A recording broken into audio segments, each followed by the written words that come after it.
So today I would like to finish the first part by saying a few more words about exergies and the allocation problems, so that's going to be also useful for the homework. And remember that one of the things that we have touched upon is heating bulk flow. For example, heating water from condition 1 to condition 2, which therefore requires by the energy balance an energy which is given by the flow rate times the change in the enthalpy of the flow that may be understood or called heat, even if it is a bit improper, because that is it's not really a heat interaction, or at least it is a heat interaction at multiple temperatures, as the temperature changes from 1 to 2 here. Nevertheless, if we agree on the meaning, we can call it heat. And then the coefficient of performance of for example, in this case, a heat pump that provides that heat by taking the necessary entropy from the environment, because in order to heat up, I also need to provide entropy. And if I take it from the environment, I avoid having a generation by irreversibility. The machine needs some work to operate, and the ratio between the heat and the work that are provided is called the COP. So the COP plays the role of the first law efficiency, but it can be higher than 1, so we call it COP, we don't call it efficiency. It's a ratio of 2 energies. Whereas the second law efficiency is the ratio, you can cast it as either the actual COP over the maximum COP, which you would obtain if the machinery was reversible, or you can cast it as the ratio of the exergy change or the exergy that you have provided to your bulk flow over the exergy of the resource that you have used, in this case, work.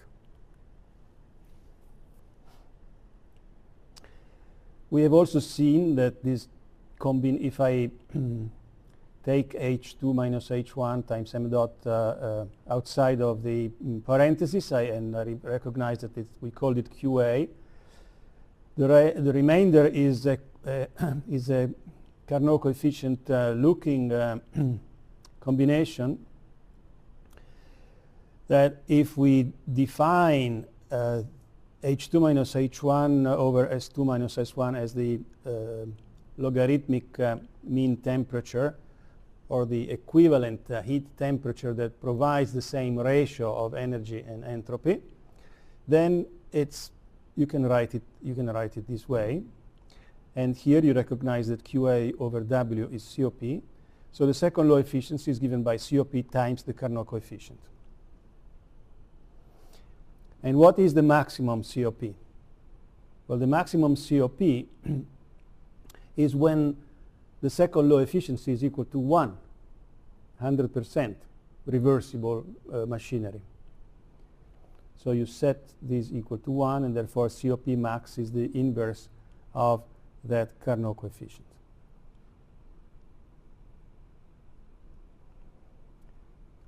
So we also played with some numbers, because this is an important topic, and it is a way in which we consume a lot of energy. So if we want to improve our ways of using fuels or any other exergy resource,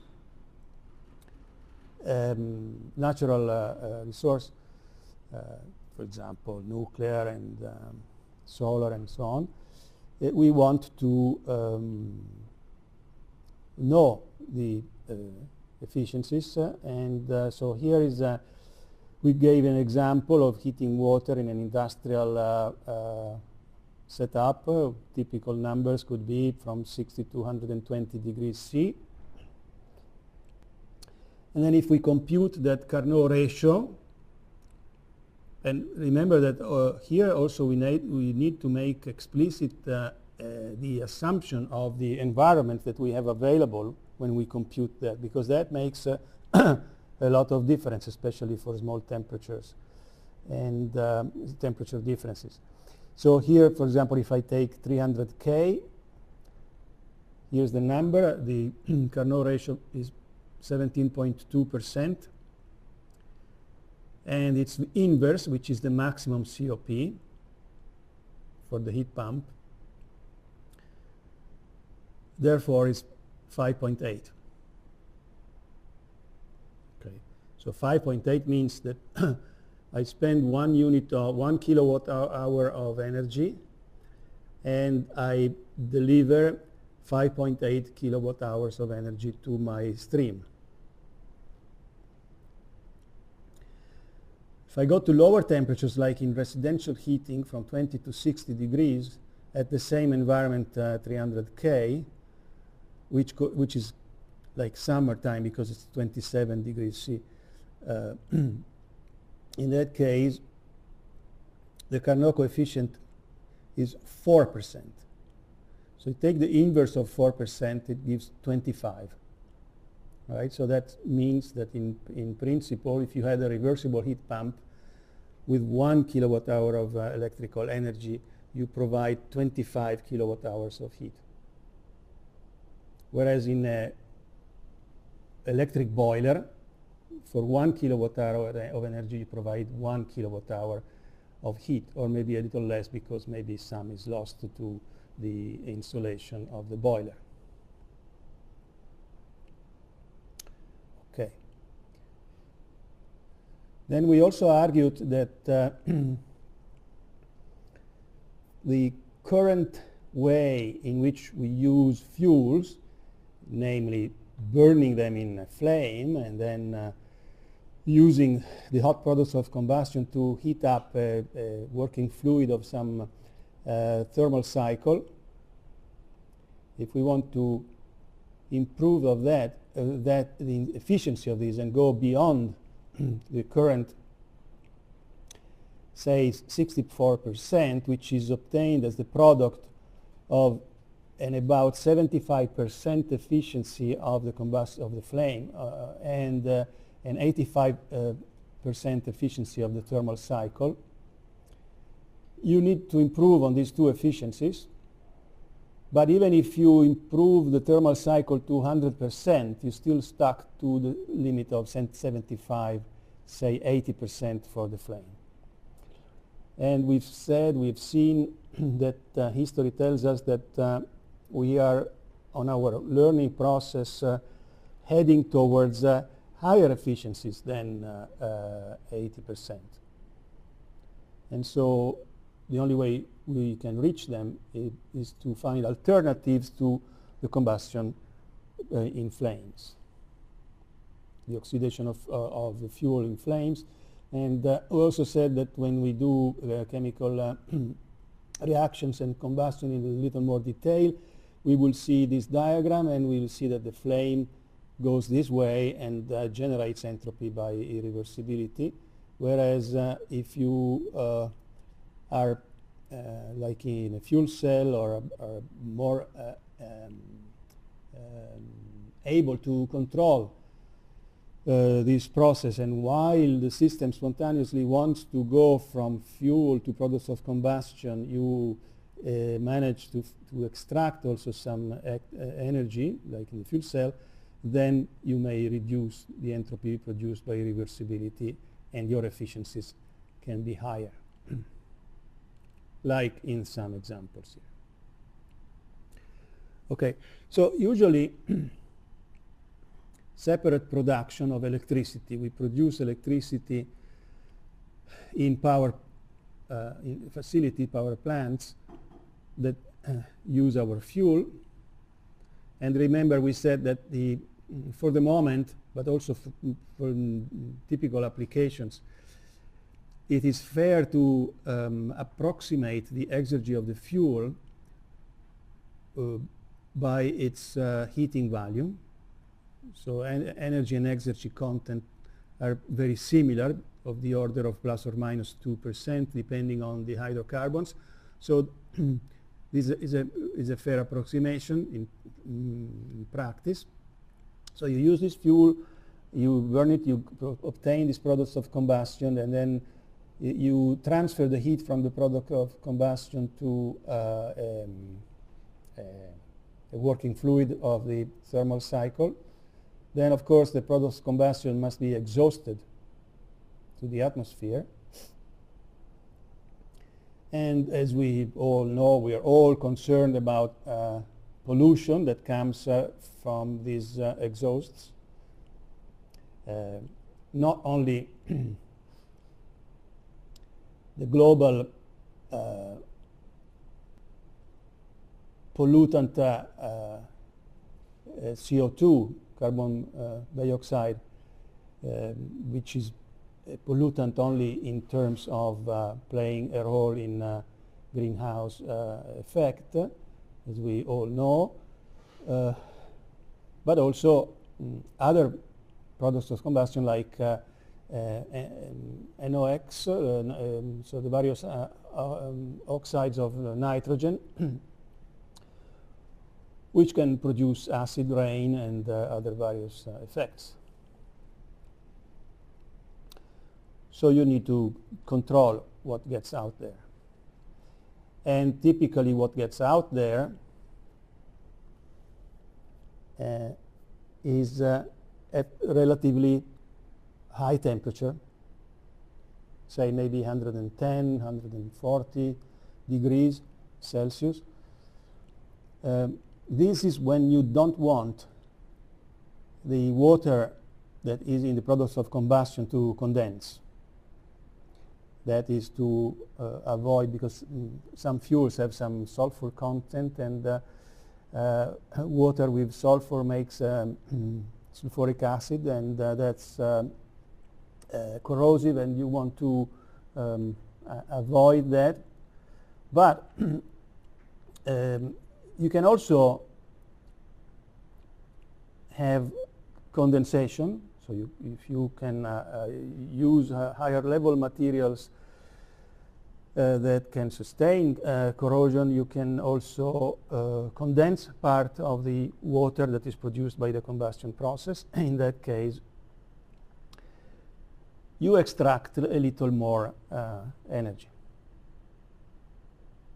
And then we talk, instead of a lower heating value, it's actually you are exploiting, getting closer to the higher heating value, or somewhere in between.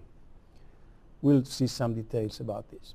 But here the idea is that this energy is transferred to this thing, and to this working fluid, and then the thermal cycle provides work.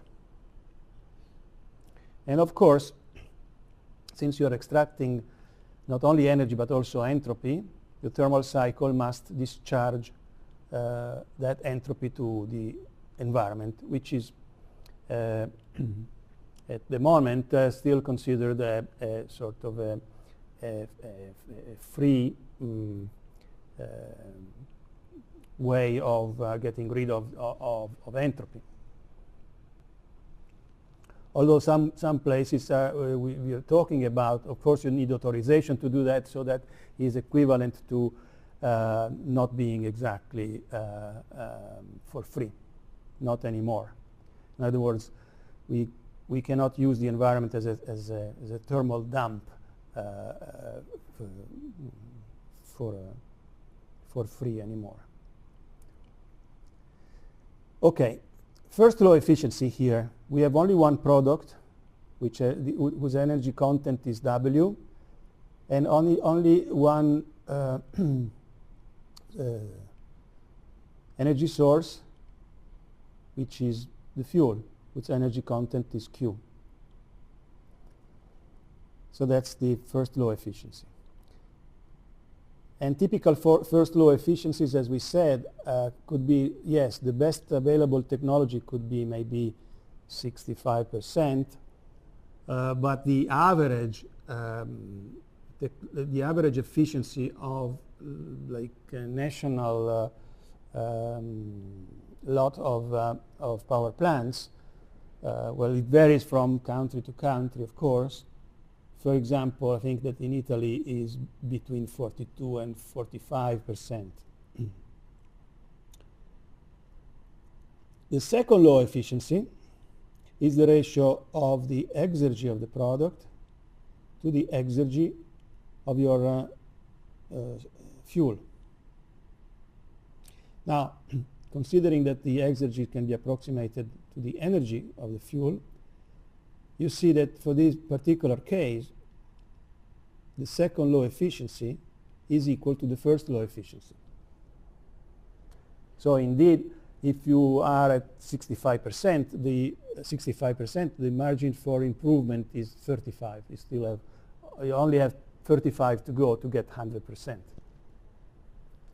And remember that second law wise, 100% is not impossible. It's the upper limit. It's what you would have for a reversible machinery.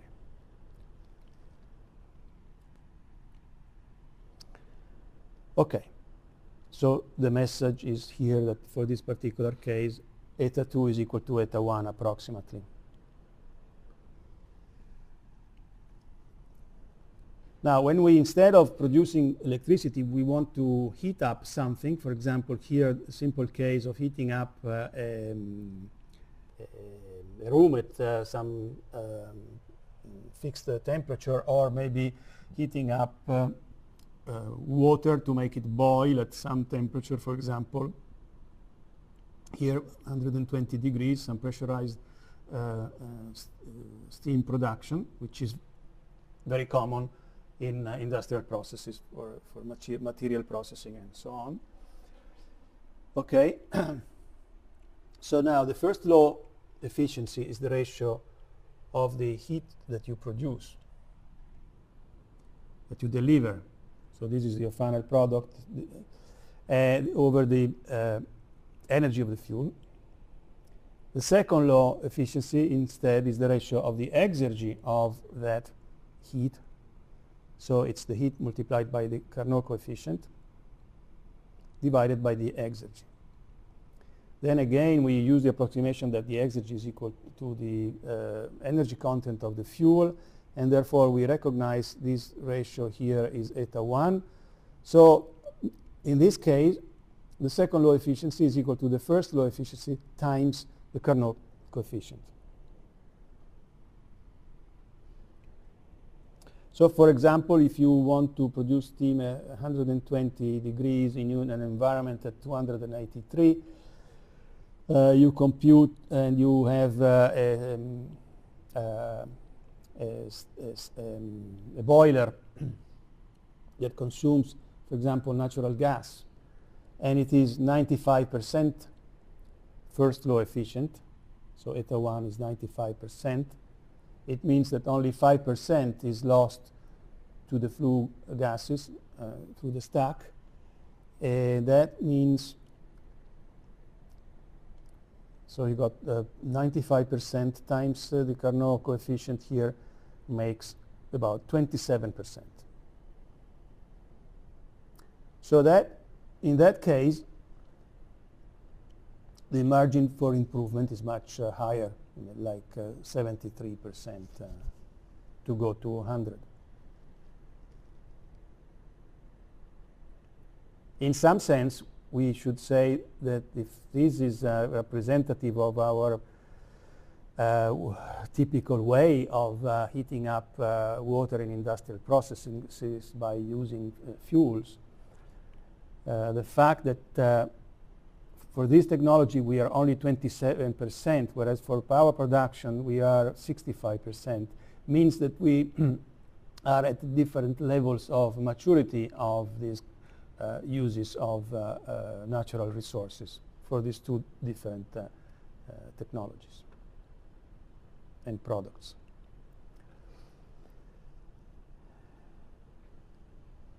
most of the times many times the burner doesn't have to heat up something at constant temperature, like when you boil something, but needs to heat up, for example, water. Again, for residential purposes, typical numbers are from 20 to 60. And so here are these, again, we have that since the temperature is changing here, we can define a logarithmic mean temperature,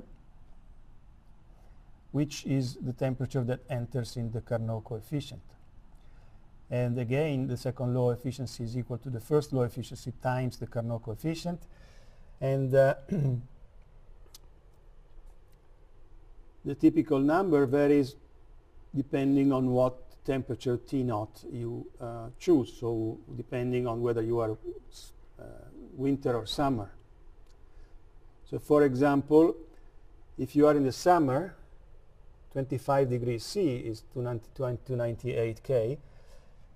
A residential domestic boiler, which has an efficiency of about 85%, first law, gets a second law efficiency of just 4%. Winter time, if outside is at 0 degrees Celsius, so it's freezing, then it's 11%. For an industrial boiler, the efficiency is a little better, first law efficiency, let's say 95%. And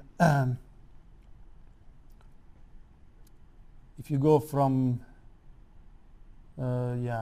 maybe this is not, this should be a 60. Probably these numbers, I think I did that from 60 to 120.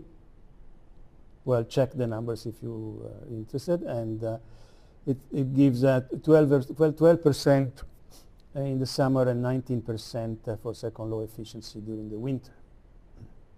So there are ample margins of improvement. And one of them is cogeneration, as we said. Produce with that fuel electricity and then use your low temperature low temperature heat that is needed as a damp for entropy. And therefore, this becomes a second product, or say a byproduct. The second law efficiency then has at the numerator the exergies of the two products. Work for the exergy of the work of the electricity, and heat times its Carnot coefficient for the exergy of the heat, divided by the fuel.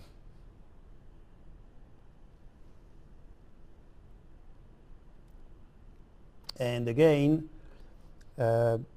this is the same thing where we highlight that the temperature, if the temperature of what you're heating is changing, you need to put in the logarithmic mean temperature.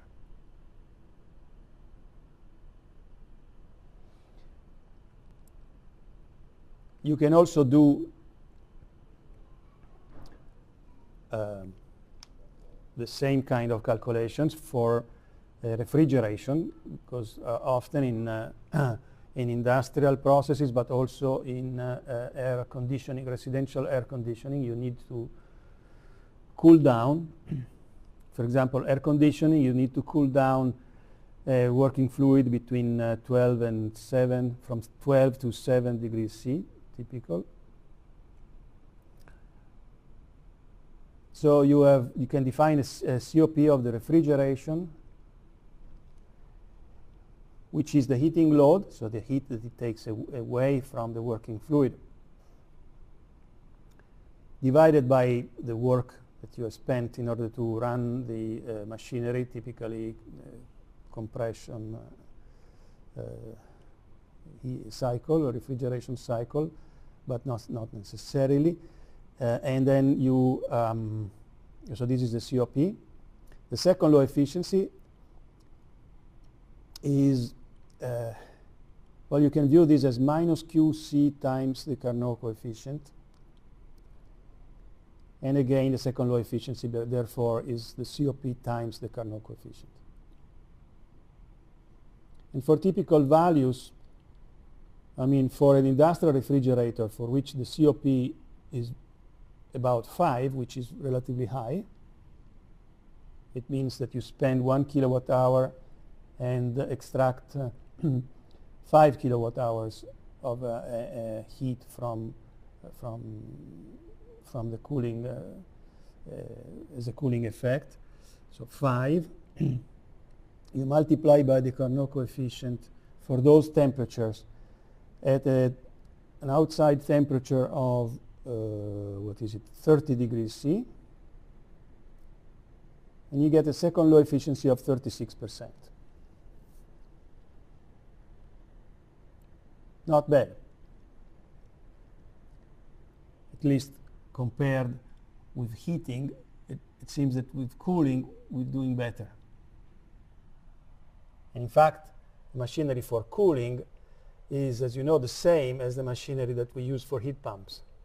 It requires more investment, more materials, and it's more sophisticated than just plain burning something and using a heat exchanger.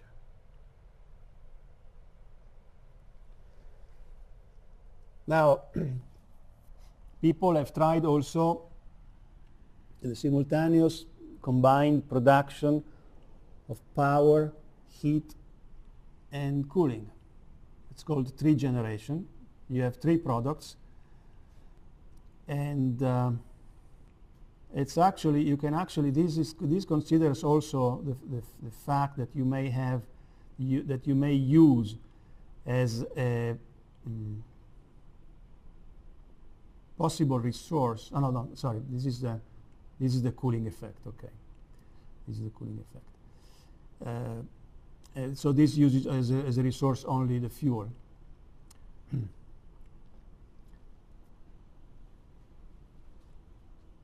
And therefore you have three products.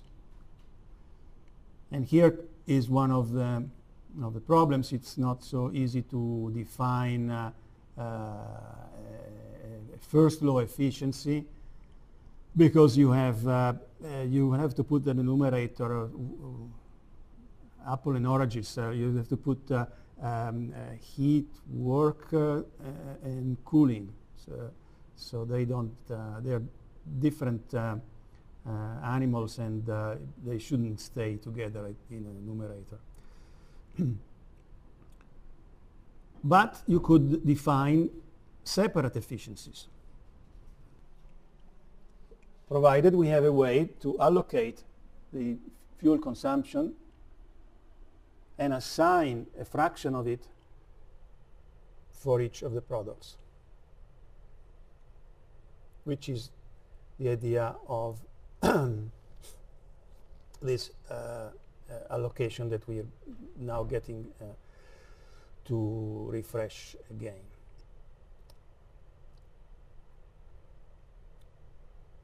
So you see, every local area, that could be a nation. For example, here I've put some numbers and the flag for Italy, and if you're interested in, if you have a preferred country, you can do this table. It would be interesting, in any case, to search and to see, for example, for separate production. One thing is to consider what is the average national efficiency. And one is the efficiency of the best available technology. And then you have the same for combined heat and power. And you can do also the same for when you hybridize your use of resources by using some that are fossil fuels and some that are renewable resources. And of course, each line is for what product you are interested in. So electric power, residential heat, winter, summer, industrial heat, cooling, and so on. Yeah, the list is long because energy products, you could also consider the production of materials. For example, aluminum is very from the ore is bauxite and whatever it is, is a very energy consuming process, and so talking about efficiencies is important, and also doing cogeneration is also a way to save energy. So use better our natural resources. And for each one of these technologies or products, energy products, we can also study where we are in the learning curve. And as we've seen, this is the learning curve for power production. If we did the learning curve for heat, we would be just about here, between 10 and 20%. Cooling is between 20 and 30. So the curves will be shifted, and probably also the characteristic time could be different, but in any case, you see, it's not in a matter of just a few years. It requires many years to mature a technology.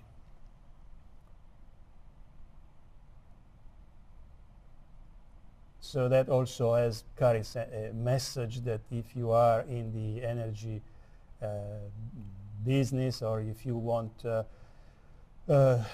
listen to a politician, you have to be careful, because nobody can promise results in short times.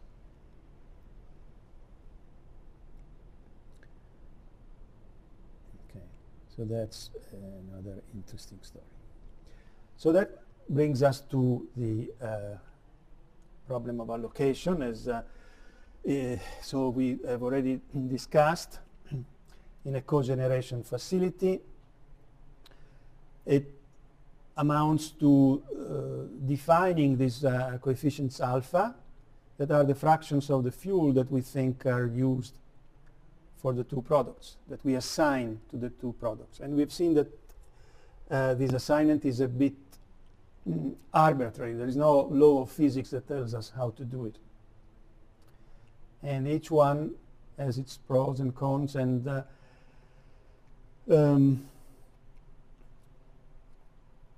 in particular, in order to evaluate these, it is interesting to see this primary energy savings, because cogeneration does allow you to reduce the overall fuel consumption than if you did it in separate production facilities. So there is savings, and the problem of these alphas is how you allocate that those savings to the two products, heat and work. And once you have chosen those alphas, you can define the COPs and the partial efficiency of your work and of your heat production.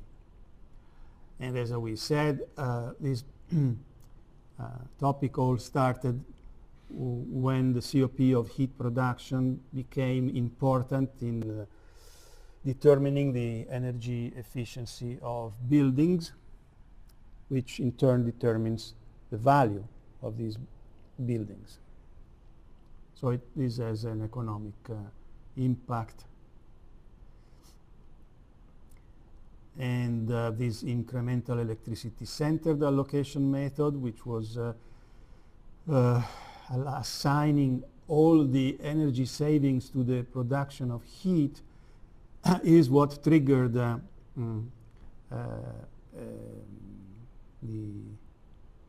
the need to do something better, because that is unfair with respect to other people who would produce heat by just burning the fuel.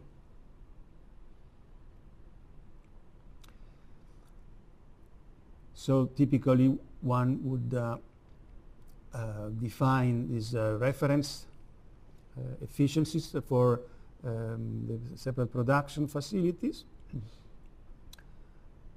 defined by some authority, and then define this coefficient of allocation as the weighted sum of what I would consume to produce that same amount of electricity and in separate production facilities. At least this method has the advantage to split evenly the primary energy savings between the two products. So if I say 20%, I assign a 20% improvement to the efficiency of work and a 20% improvement to the efficiency of heat.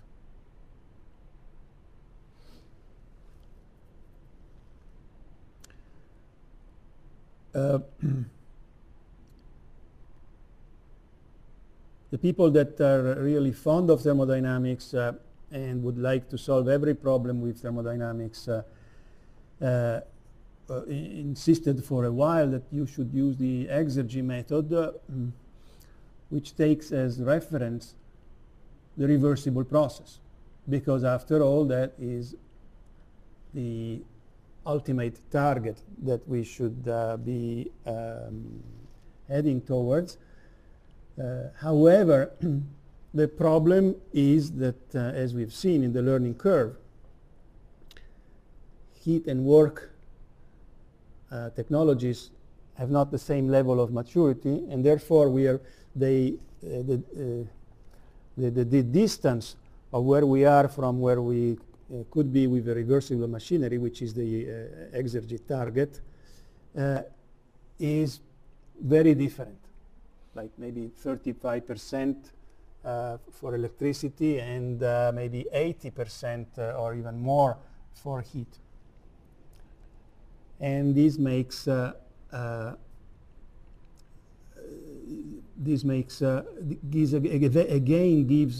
too much advantage to the heat, because the weight with which the energy savings would be split between work and heat would be proportional to that margin of improvement. And in fact, if we look at the numbers for this example here, we find that you would have a COP of 200, which is better than the 350 of the electricity-centered method, but in a more realistic, with more realistic reference efficiencies, you would have much more reasonable numbers, I mean lower numbers, like 92, maybe 96% for the COP of residential in this district heating, which is good because it's better than, say, the typical 85%.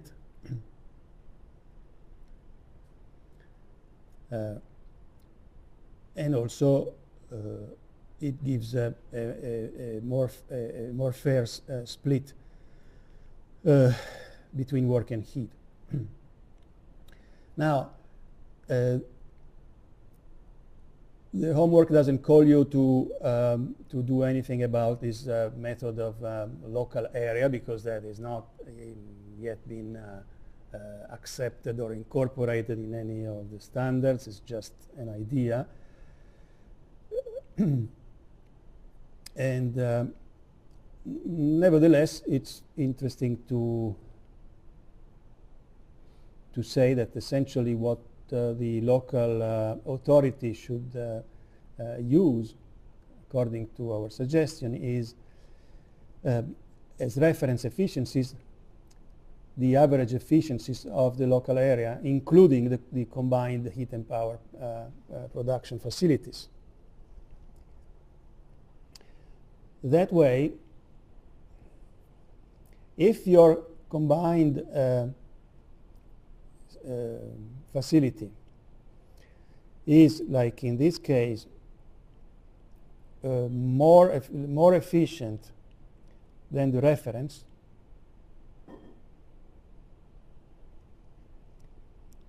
then it deserves some incentive, or at least clap, because they are doing better than the average in the local area. So one criterion also for either giving incentives or giving authorization to make a new power plant is so that it meets higher efficiency, so it has a higher efficiency than the average, and therefore in turn it will higher the average efficiency of the area. So that would be beneficial for everybody.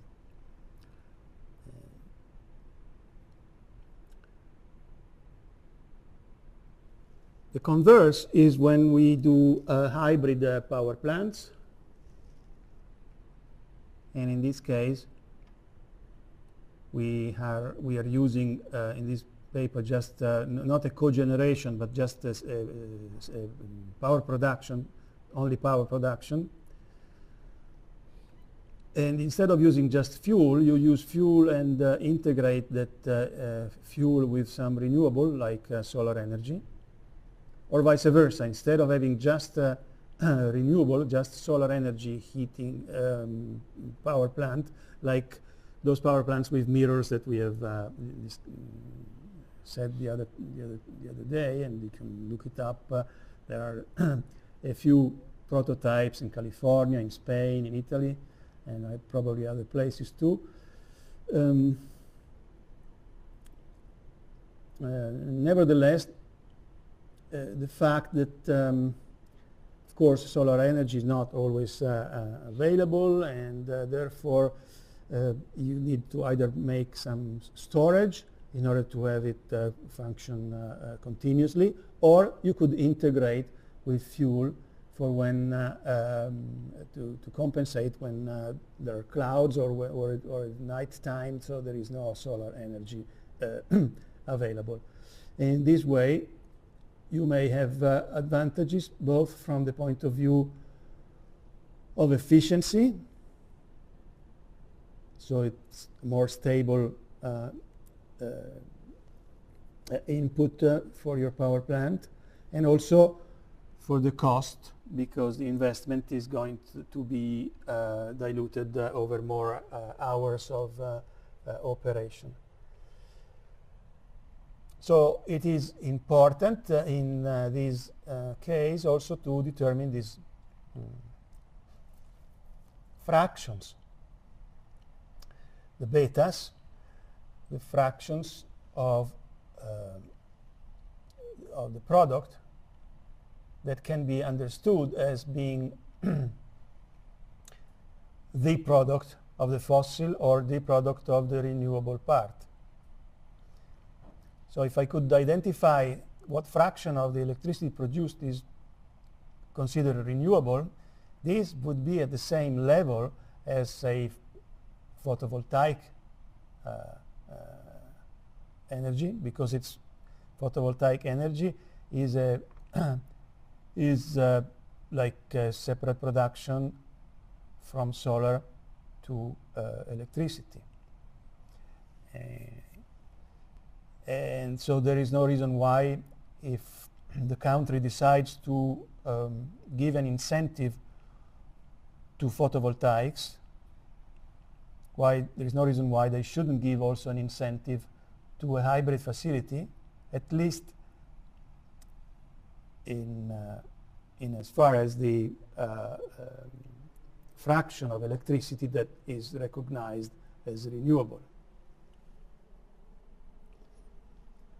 Because in the end, it turns out that these facilities, hybrid facilities, have higher, slightly higher efficiencies than photovoltaics. So photovoltaics is like 15% efficient. These facilities may go over 15%. And so it may be a better way of using solar energy for electricity production. So also here,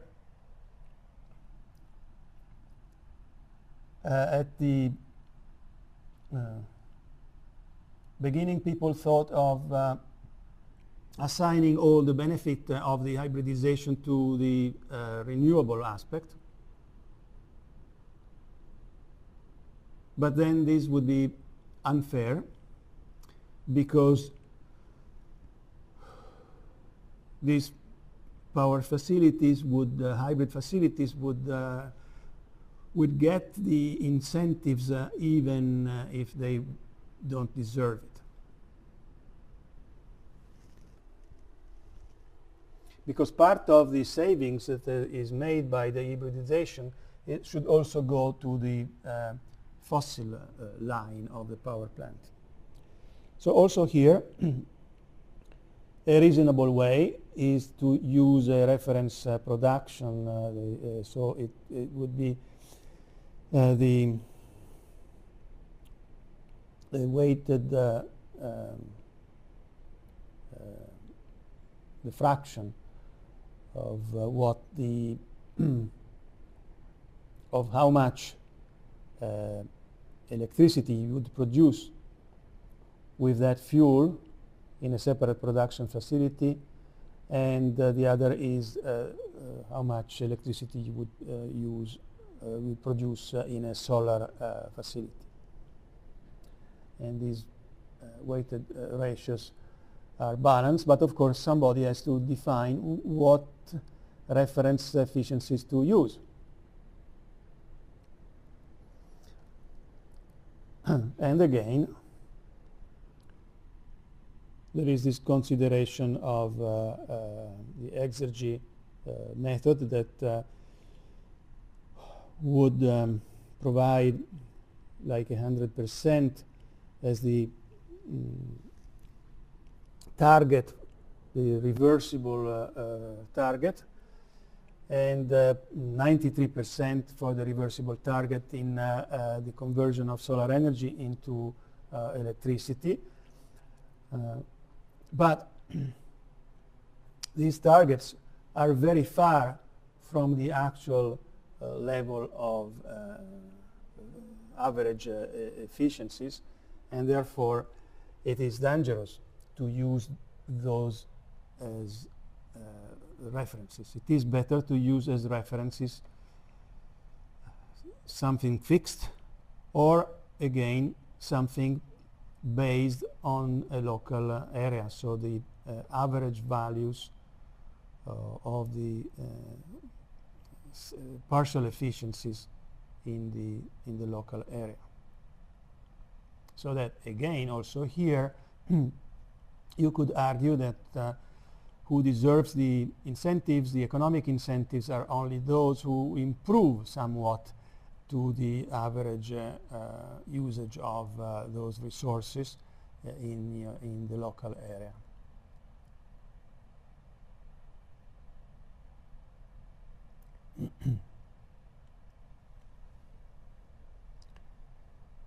So for the numbers, here there is an example. Yeah, I think I skipped one. I removed one slide in which I was saying. Yeah, here it is. The separate production for solar, that is typically, say, average of today for photovoltaics is 15.3%, and here we use the 38% map. Maybe we could have put also 42, maybe also 45% today for the separate production of electricity from fuels. Okay. Now here's the hybrid facility, and these numbers define the relative role of hybrid production in the local area. For example, this says that of the overall electricity, 45% is hybrid, and 10% is separate solar, so like photovoltaics.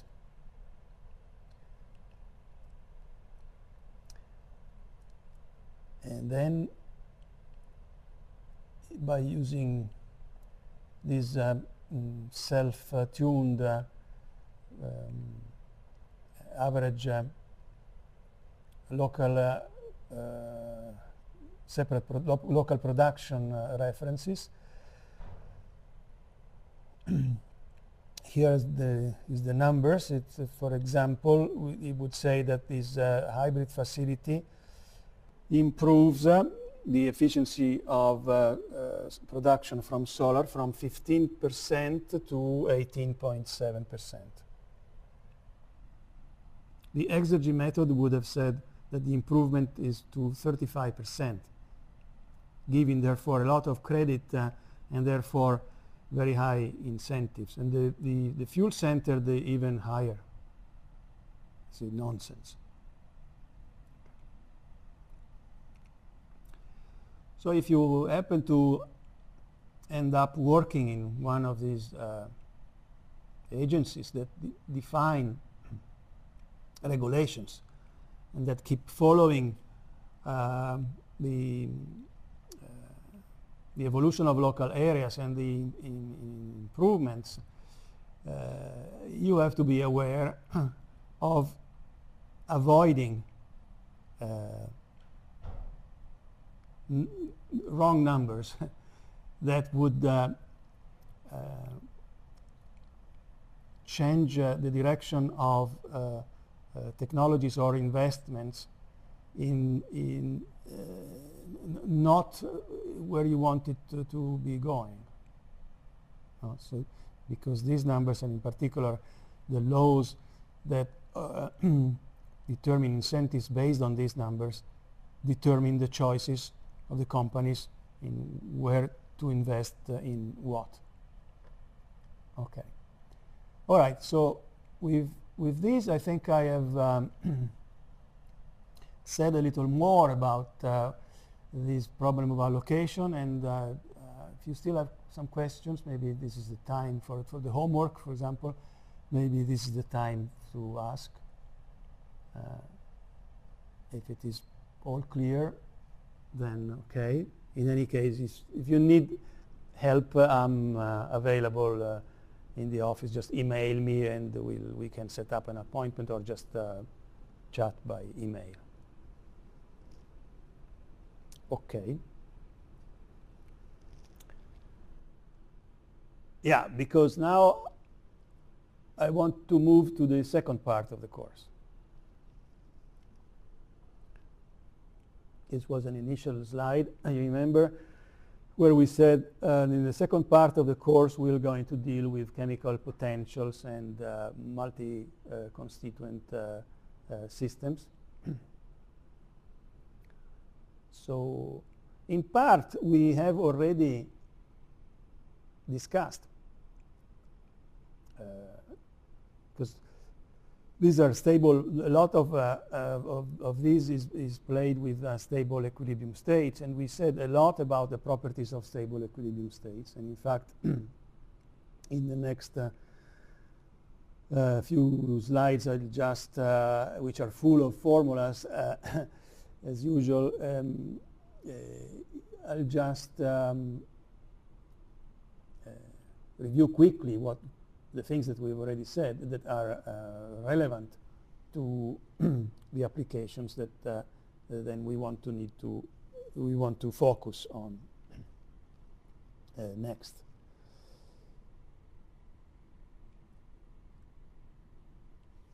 So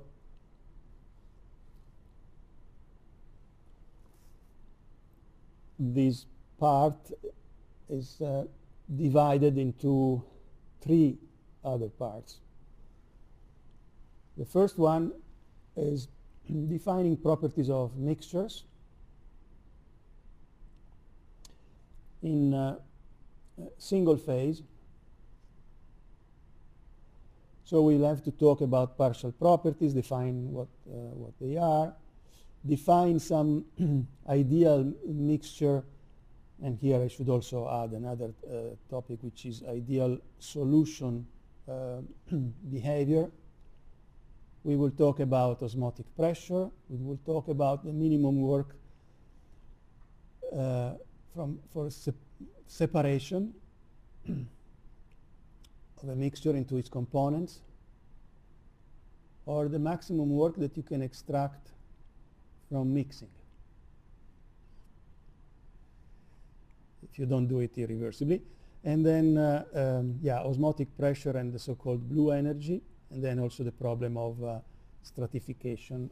So what's the composition in the air at various heights. Then there will be a second part that will deal with liquid vapor equilibrium, or say 2-phase states for mixtures. And the third part, which deals with systems or mixtures with chemical reactions.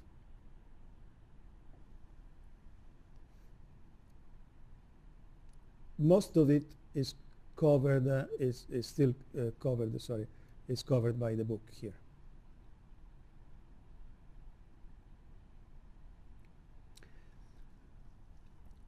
So here is a dense summary of things that we have seen. You remember we defined these characteristic functions, starting from the fundamental relation of the stable equilibrium states and performing the Legendre transform of some of its variables or all of its variables. We defined alternative ways of describing the properties of stable equilibrium.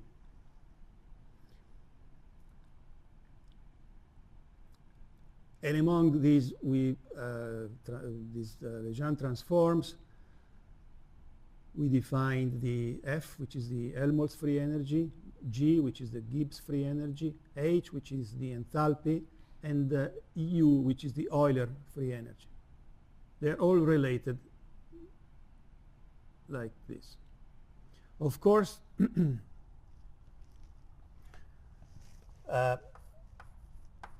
you see this, that means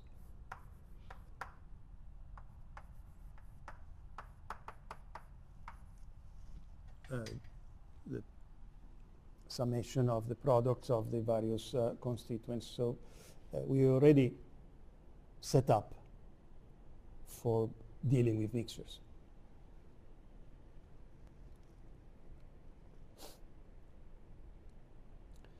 It is also this Euler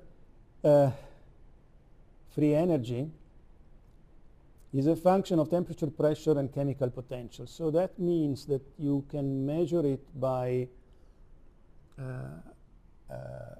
appropriate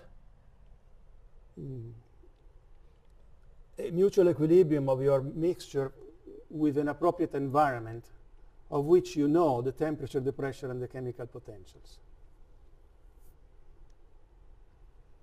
Because essentially the value of the Euler free energy of your mixture depends only on that. So once you've fixed your reservoir in a completely open situation in which the system can exchange energy, therefore temperature equality with the reservoir, volume, therefore pressure equality with the reservoir, and it can exchange also all constituents with your reservoir, so all the chemical potentials of your system for each substance must be equal to the chemical potential of the reservoir of the corresponding substance. And so that provides ways to do these measurements of this Euler function. Of course, the Euler function is important, as we emphasized, for small systems. It's also important for large systems, because for large systems it is identically equal to 0, as part of the result of the simple system model, in which we have seen that the rarefaction effects at walls are not important, and therefore, for example, the work associated with placing a partition in your system, or the entropy produced by reversibility if you remove a partition, become negligible for large amounts. And so in that case, since the Euler free energy is related, as we have seen, to that work and to that irreversibility of placing or removing partitions, that in the limit of large number of particles, that goes to 0, and that gives rise to the so-called, what is known as the Euler relation. And also, if you subtract the differential of the Euler relation from the Gibbs relation, which is the differential of the fundamental relation, you get this other relation between differentials that is called the Gibbs-Duhem relation, which we already used when we did, for example, the Gibbs phase rule.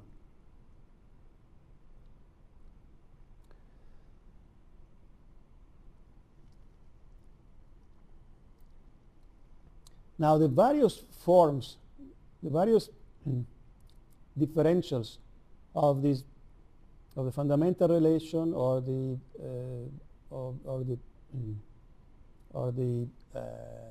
Gian transforms of it, Helmholtz, Gibbs, enthalpy. So these expressions for the differentials are useful in order to identify, just by inspection, what are the natural variables of these functions. So for energy, for the energy form of the fundamental relation, the natural variables, as we know, are S, entropy, volume, and the amounts of constituents. And the amounts of constituents can be written in terms of mole fractions, this way. And also, again by inspection, you can infer immediately what the partial derivatives of this function are with respect to the various natural variables. For example, t is the partial of E with respect to S, minus p is the partial of E with respect to V. The chemical potential, and this is important, is, when viewed this way, is the partial of E with respect to N, and being a derivative of this function here, it is viewed as a function of SV, of the same variable, SV and N. And then you do the same also, for example, for the, say, let's go down here to the Gibbs free energy. The Gibbs free energy has this form of the differential, so you identify its natural variable as being temperature, pressure, and the amounts. And the partial derivatives, minus S is the partial of G with respect to T. Volume is the partial of G with respect to pressure. The chemical potential is the partial of G with respect to N. And this way, the chemical potential is viewed as a function of Tp and N. It's the same chemical potential. We're talking about the same system in a stable equilibrium state, but you can view the chemical potential as function of different variables. Because the game of the Legendre transformation is to change from not readily measurable variables like the entropy to more readily measurable variable like temperature, pressure, or for the Helmholtz free energy, temperature and volume. The enthalpy doesn't gain much because it still has the entropy there, but the enthalpy is important for bulk flow interactions, and that's why we keep it in play.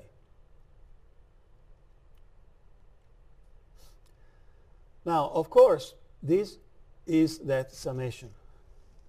But when we have a single substance, so when we have a pure substance, we have this same set of equations. This is valid in general, so including small systems. It's the same as 2 slides before, only that we've written this as simply mu and n, only one substance. Or you could call it 1, 1, or actually here we are going to use the double subscript as a convention to denote pure substance. So if you see a double subscript, it means we are referring to pure that constituent.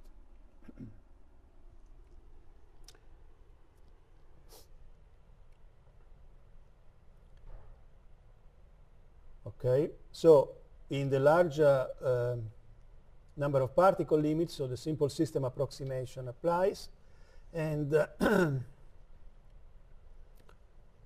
we still have the Euler relation. The Gibbs-Duhem relation simplifies and can be viewed as essentially the differential of the chemical potential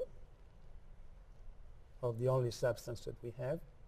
So you see that the chemical potential is a function of T and P.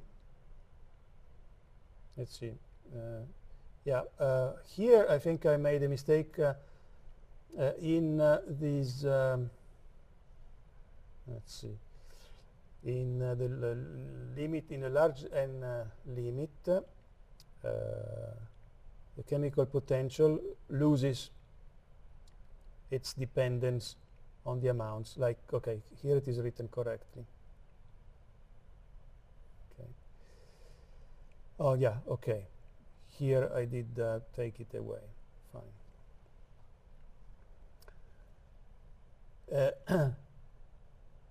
So the chemical potential is not an independent property.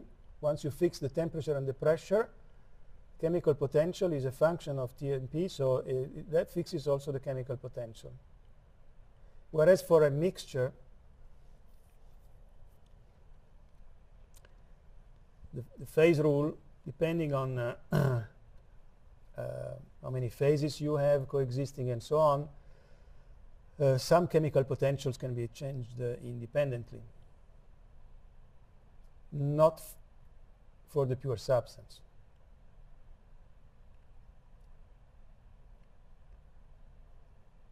And in fact, if you have for a pure substance 2 phases, you have one relation like this for one phase, like liquid, and another relation like this for the vapor, and if they coexist,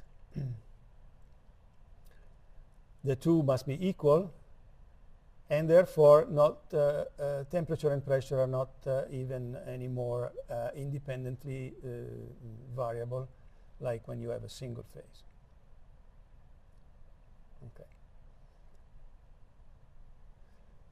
We will see that chemical potentials play an important role for mixtures because they determine the properties. And they also play an important role in determining the condition for mutual equilibrium. So they are really our focus. For the pure substance, notice that due to the Euler relation, the chemical potential is also equal to the specific Gibbs free energy, so the Gibbs free energy per unit mole. Like it's G is capital G over N. Now, in the simple system model for a mixture, so this is the simple system model, G is equal to that summation. When you have only one, that summation becomes just one term, and therefore you see that the if you take G, so it's mu 1 1 and 1 1 divided by, let me put 1 1 here, so that's mu. So that proves that in that case the Gibbs free energy molar, so that's G11 is equal to mu 1 1, only for a pure substance. Okay.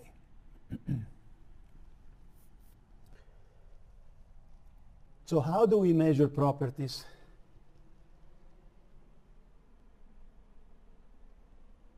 Well, in order to measure, we will see that we said that the chemical potentials are central because they determine the, for example, the Gibbs free energy, which is a Legendre transform of this of the fundamental relation, and therefore you can extract all the information from it.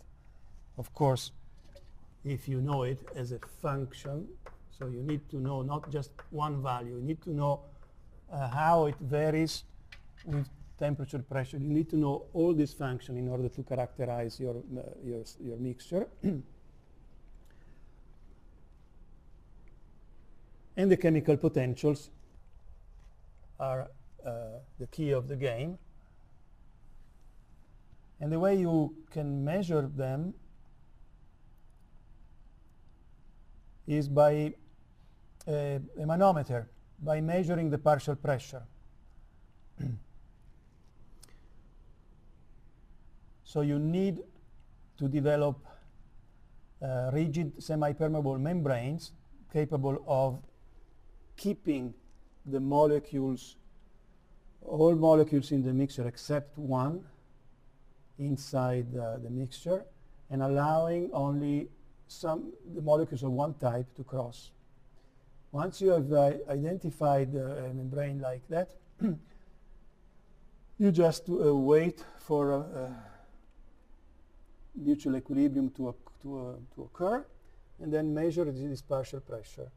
And then, as you remember, the condition for mutual equilibrium is that the chemical potential of constituent I in the mixture must be equal to the chemical potential of the constituent on the other side of the membrane through which that substance can flow.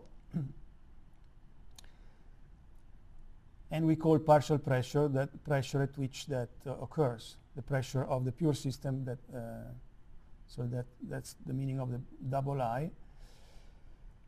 And so this equality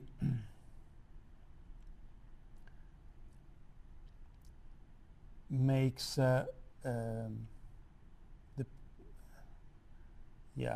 here I kept, because for small systems you also have this dependence, even for the pure substance. But for large amounts, that drops, and then you see that you can solve this equation and evaluate the partial pressure as a function of the other variables, which is temperature, pressure, and the amounts in the mixture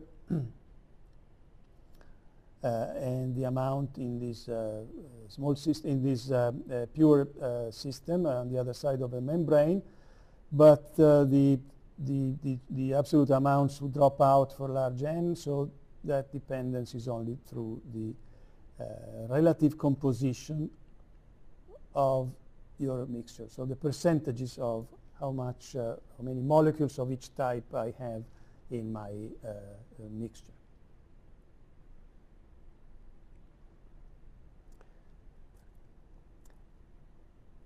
And again here I use this relation, which is also important to remember, namely that therefore for large n, the chemical potential of the constituent in the mixture is equal to the chemical potential of the pure component evaluated at the temperature and the partial pressure of the mixture, and the chemical potential of the pure component is given by the Gibbs free energy. And the Gibbs free energy, if you remember, is also written as H minus Ts. So what we are saying is that chemical potential of component in the mixture can be written as this. But since this is G, it can also be written as H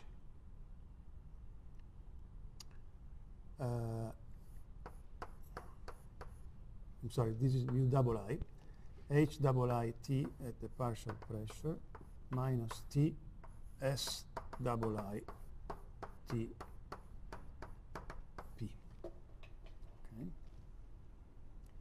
And this, with double I, are the properties of the pure substances.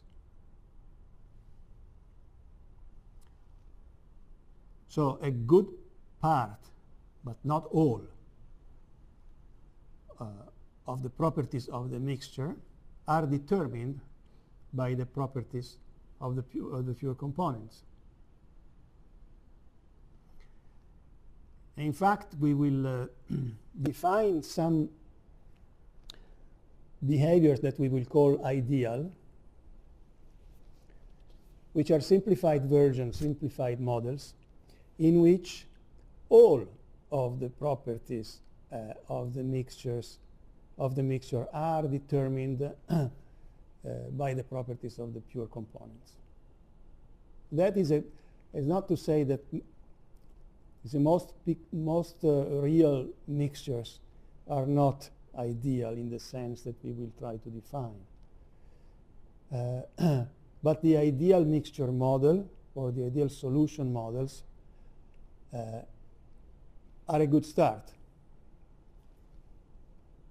And then the typical procedure is that to start with ideal description, and then since my actual mixture depart from ideal, you describe the departure from ideal. We are going to call those excess properties.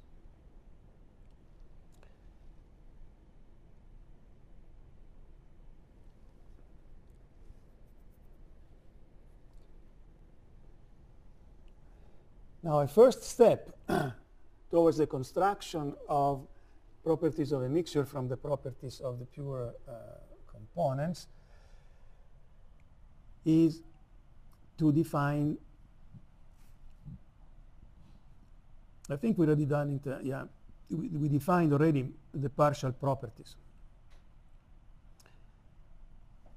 The way we did it was to write the differential of the expression that, you see, this mu I is also, as we said, a function of Tp and the amounts. So we write the differential of that, and then we use those Maxwell relations that allows us to, for example, this partial derivative of mu with respect to t, which is the coefficient of dt in this differential, we recognize that, except for the minus sign, is equal to the second derivative of g, so of the capital G, of the Gibbs free energy, with respect to t and with respect to n, because the chemical potential is the partial of g with respect to n. So this is the second derivative, but then due to the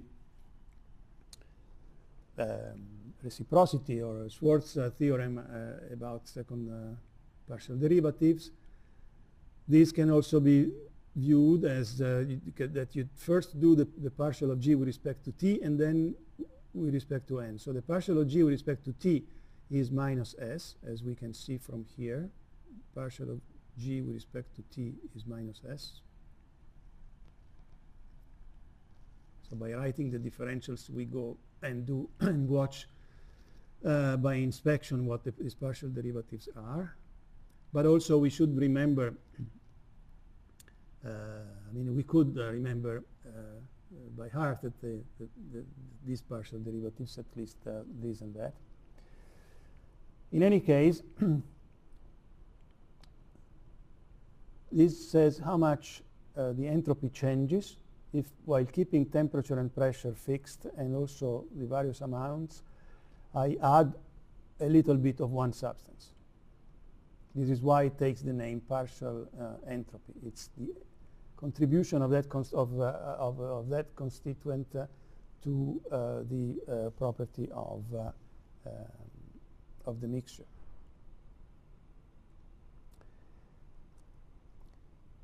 Then we do the same. We did the same for these other partial derivatives, which is the coefficient of the pressure, which is here. It can also be viewed as a second partial derivative of g. And therefore, in this case, it's the partial of the volume with respect to n. So it says how much the volume changes, increases, if I add a little bit of substance I, while keeping temperature, pressure, and the other constituents fixed. And that's called the partial volume.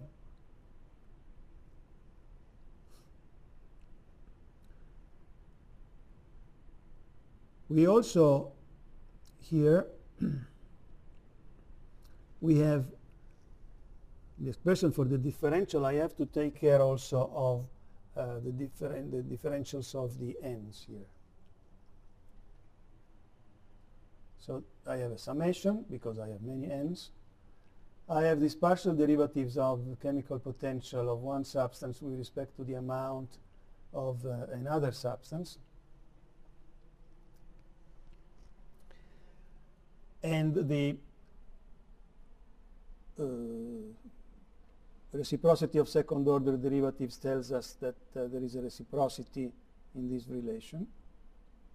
And for shorthand, in what follows, I'm going to denote these partial derivatives as mu I comma j or mu j comma I. So the comma I means partial with respect to ni. Then using, for example, this is the Gibbs relation, differential of the fundamental relation.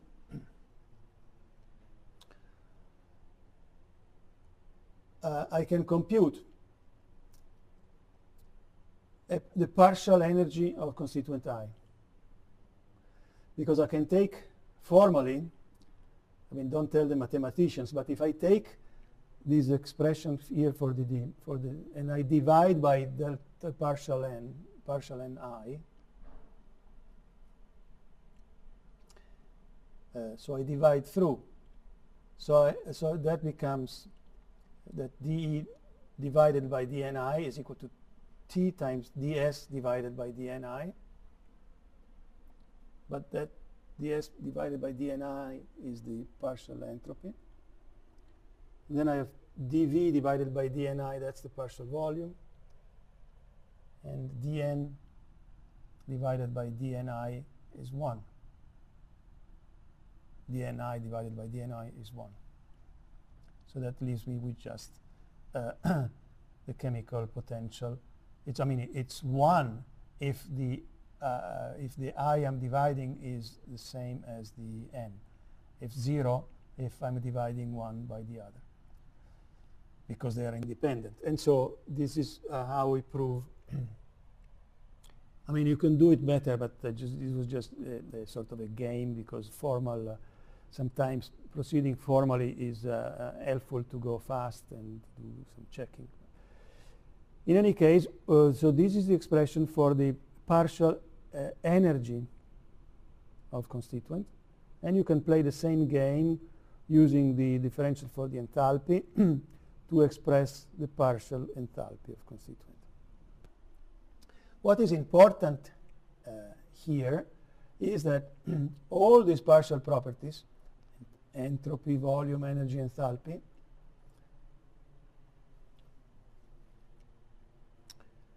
are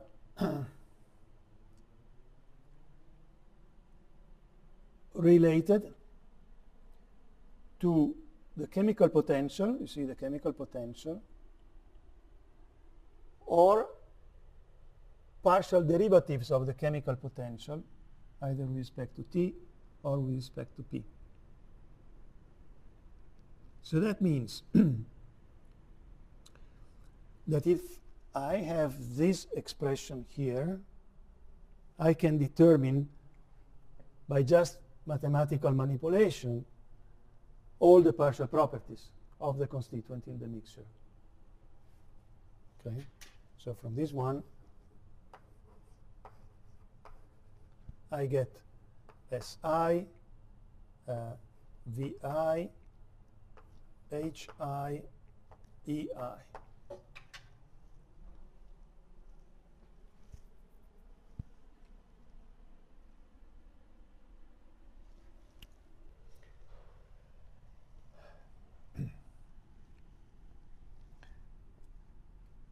And what do I do with them? Well, this next slide is to show that with them you can compute the properties of the overall properties of the mixture.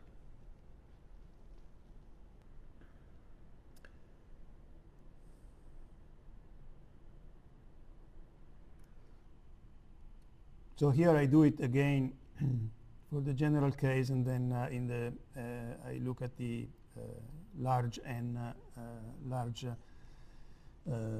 number of particles limit.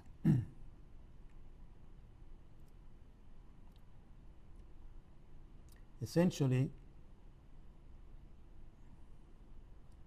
we can take the expression for the Euler. This is one way of doing, of course. There are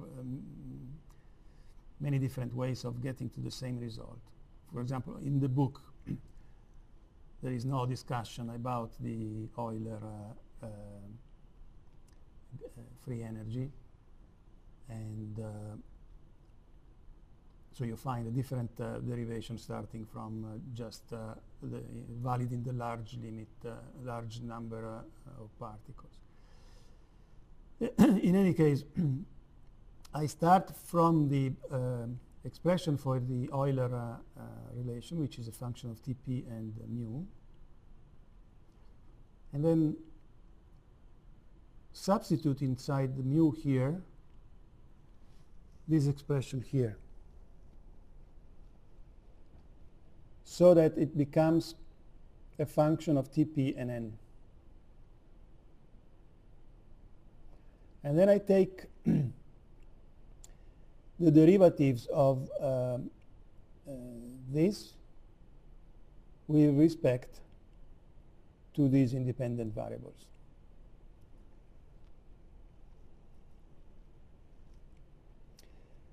Of course, we need to do some chain rule, because here we have a function of a function. So for example, the derivative of EU with respect to t, gets one contribution from the t that is here, this t here, and that's the derivative with respect to t, done when I think that the other variables, so let's say, loosely speaking, at constant p and constant mu. Okay, so I put a p and the mu here. Plus, there is also a contribution to changes in temperature through the chemical potentials. So that adds the partial of EU with respect to the chemical potentials times the derivative of the chemical potential with respect to temperature. Okay? Now it turns out that if we look at the expression for the differential of the Euler free energy, which is this one, by inspection as usual we can extract the values of the partial derivatives. For example, minus S is equal to the partial of Euler over temperature. Volume is the partial of Euler over pressure. The amount of constituent is the negative of the Euler with respect to the chemical potential. So this partial derivative, partial of EU with respect to chemical potential of constituent I, while I keep fixed the temperature, the pressure, and the chemical potentials of all other constituents, is equal to the negative of the amount of constituents I have in the mixture. So this thing here is minus Ni. Okay. Then if I look in the previous slide and I look at the partial of mu with respect to t at constant p and n, that's minus S. That's negative of the partial entropy. So minus and minus cancel, becomes a plus. And so I have the summation of Ni times Si. Whereas the first derivative here is here. It's minus S, capital S. It's the entropy of the mixture. Okay. So if I now take this expression and rewrite it here, it says that the entropy of the overall entropy of my mixture is equal to the weighted sum of the partial entropies weighted by the amounts with which the constituents are present in the mixture, minus a correcting term that has to do with the Euler free energy. But if we are not interested in small systems, the Euler free energy is 0, and so in that limit only the first term remains. And so we obtain that if I have these SIs, with them I can compute the properties of my mixture. So I know the entropy of my mixture. And here you can play the same game also for the volume. We skip this. We can play the same game also with respect when I do the partial derivative of Euler with respect to the amounts of one of the constituents.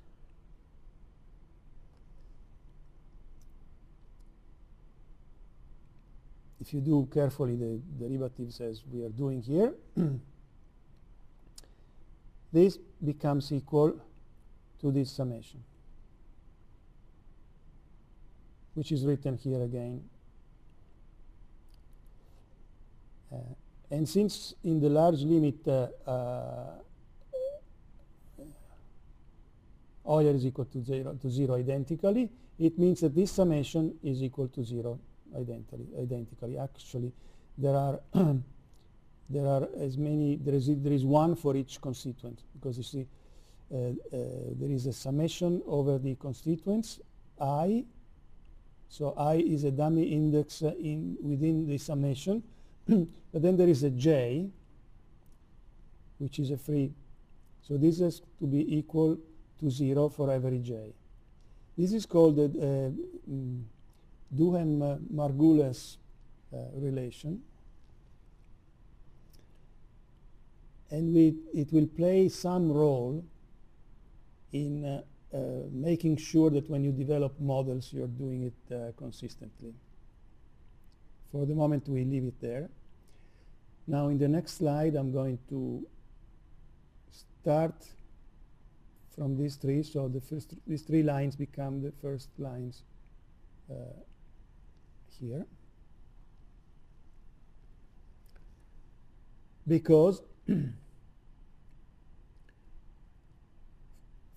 from these relations, I can prove similar relations also for all the other properties that we have talked about. Energy, Helmholtz free energy, Gibbs free energy, enthalpy.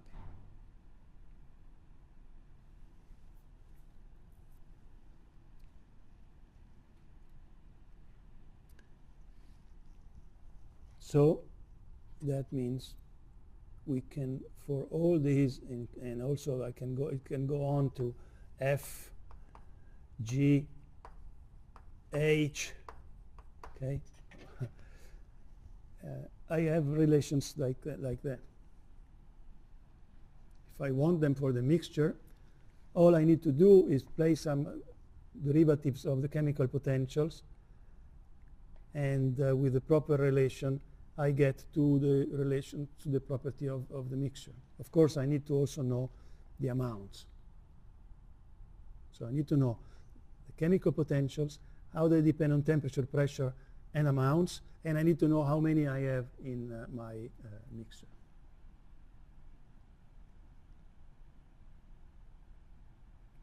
Yeah, I think time is up, so we could stop here.